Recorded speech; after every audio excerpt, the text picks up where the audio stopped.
Hello, welcome back to the video here quick Insider JZO as I'll be ranking all 23 movies I've seen this last year from worst to best. Just as right, guys. Keep in mind this would take a while to do, so I'm not really gonna give full reviews on any of these movies. I'm gonna make it quick and just say my quick general thoughts. So yeah, 23rd place, Halloween Ends. Now, as you know from my review, I didn't like this movie, and I loved the first Halloween, even really like Kills, but this movie just didn't work for me. The movie didn't even center around Michael Myers. It centered around Corey, who's the new character, and it wasn't even about the main villain, which made it an unsatisfying ending to this trilogy. So yeah, on last place, Halloween Ends. 22nd place,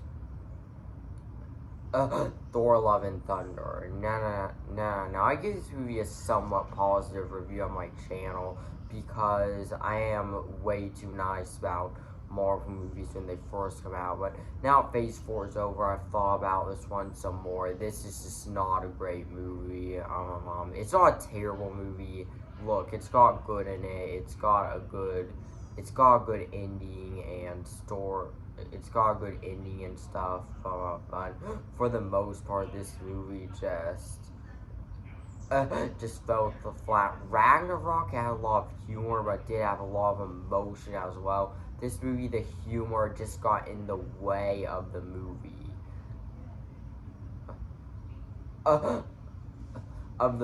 This felt like a humor movie, which was its biggest problem. And on to 22nd place, you have Thor: Love and Thunder.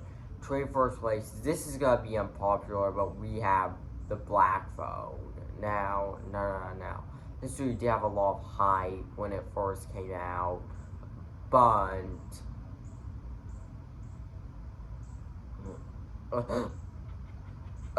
but for me, I watched it and it just didn't work. Not that the only good thing about it was Ethan Hawke. Ethan Hawke's performance in this movie was fantastic, but other than that, this movie is just average. Just felt it was one of the most average movies I've seen in a long time, which made it just fall flat of how average this movie felt. So in 21st place, we have The Black Phone. 20th place, Multiverse of Madness. Now this movie has grown on me a little bit, but still, this was still a pretty big disappointment in my eyes. Just felt really rushed, even more rushed than Love and Thunder did. So the most rushed MCU movies. This needed to be longer, or like at least didn't need to be 3 hours or anything, but at least No Way Home's runtime. I mean, the horror aspects of it were cool, but overall, I thought Sam Raimi just wasn't the right choice to direct personally. So, in 21st place, we have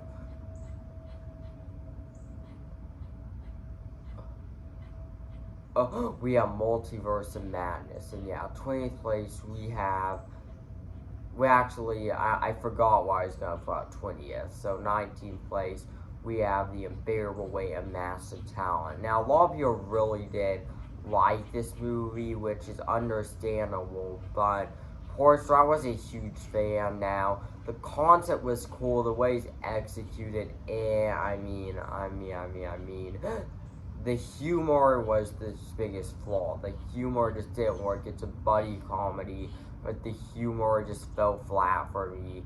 So 19th place, you have The Unbearable Weight of Massive Talent. 18th place, we have Bullet Train. This is gonna be a controversial one, I know, but this movie just felt too over the top for me. Cool concept how it took place on one train. That was actually executed pretty well with, like, the cameos and stuff. Overall, I can say I enjoyed myself with it watching it once, but it's not any, like, mind-blowing, amazing movie. 17th place, we have a movie I gave a positive review when it first came out, and that is Nope. Now, the reason why it's lower on this list is simply because it just didn't stick with me after that. Cool to watch, cool concept, and all that. I don't know why. It really just didn't stick with me. It felt kind of forgettable, not very rewatchable. So yeah. So anyway, 15th place we have The Northman. Now, now I just don't think movies in this genre are for eggers.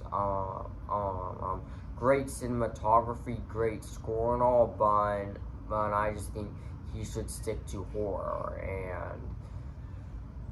and yeah. So 15th place we have Glass Onion. I found both the Knives Out movies overhyped.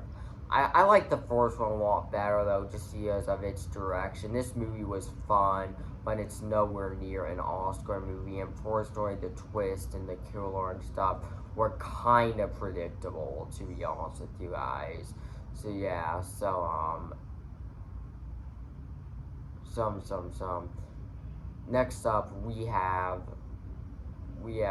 Triangle of Sadness. Now, this was a good movie, great ending, but didn't stick with me as well as some of the other Oscar movies did. So yeah. So anyway, on 12th place we have Violent Night. Now is this a masterpiece or nothing? No, I just wanted to give this film some credit because it was just such a fun movie.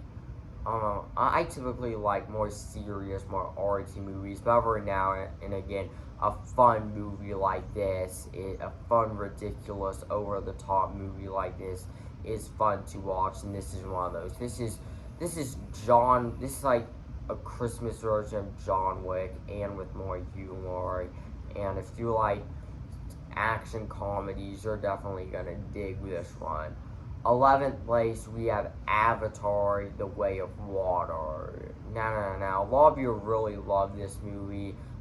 James Cameron nailed it with the visual effects, but personally, this still didn't get me hyped up for 4 more Avatar movies. And yeah, 10th place, we have The Fabelmans. Now, great, very inspirational movie, but I do not think that this is going to connect with people other than cinephiles, but we're definitely getting into the very good movie zone here because it's a very inspirational story. 9th place, Wakanda Forever. Now after a pretty big disappointment with Phase 4, I really enjoyed myself with this one. Handled the death of Chadwick Boseman and had all the qualities we had in Phase 3 again, and yeah. 8th place, Apollo 10.5. Everyone slept on this one, really loved it. Great slice of life movie, and if you have the chance to check it out, definitely watch this one. 7th place, Marcel the Shell with Shoes On. Watch this movie. Watch this movie the other night, and this is just such a great movie. I could see it winning Best Anime. I'd be down for it winning Best Anime Feature this year. It's like a semi-documentary and such a cool concept with and kind of another inspirational movie too, just about the small YouTuber watching him blow up, and then here he is making his own movie on Marcel the Shell with Shoes On. Just a very neat little movie. And if you want to check it out, definitely check this one out. And yeah. So in 5th place we have Pinocchio.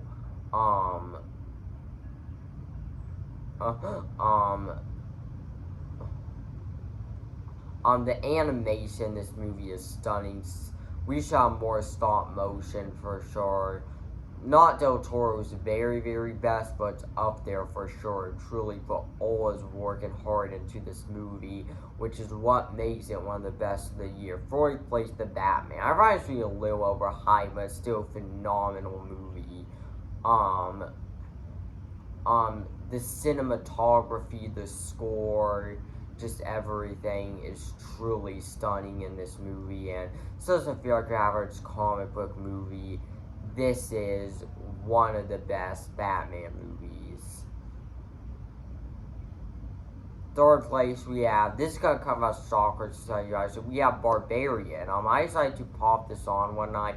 I didn't know anything about it, and maybe it's just why it's so high. So this year was a complete surprise to me, and this movie, just such a unique movie. One that's it's not an Oscar bait movie or nothing, but it'll keep you on edge. It's such a unique movie, going completely blinded because there are so many surprises in there. Second place, we have Top Gun Maverick, and this movie was definitely not overrated at all, worth the hype. I mean, I'm not a huge fan of the first Top Gun. I liked it, but I don't think it's like greatest of all time or nothing. This may have been one of the greatest sequels of all time. They just did it right. No CGI, just all practical effects, and just the feel-good movie of the year, and an amazing time in the cinema. Of course, like you all know, we have Everything Everywhere All at Once. I've not been this blown away by a movie in a long time. Such a low budget, but so wowing as well. Just watching this movie is gonna make you feel high for sure, and this movie just messes with your head, and it's probably one of the best A24 movies, probably one of the best movies of the last few years, simply because this is one of the most unique things I've ever seen, and yeah.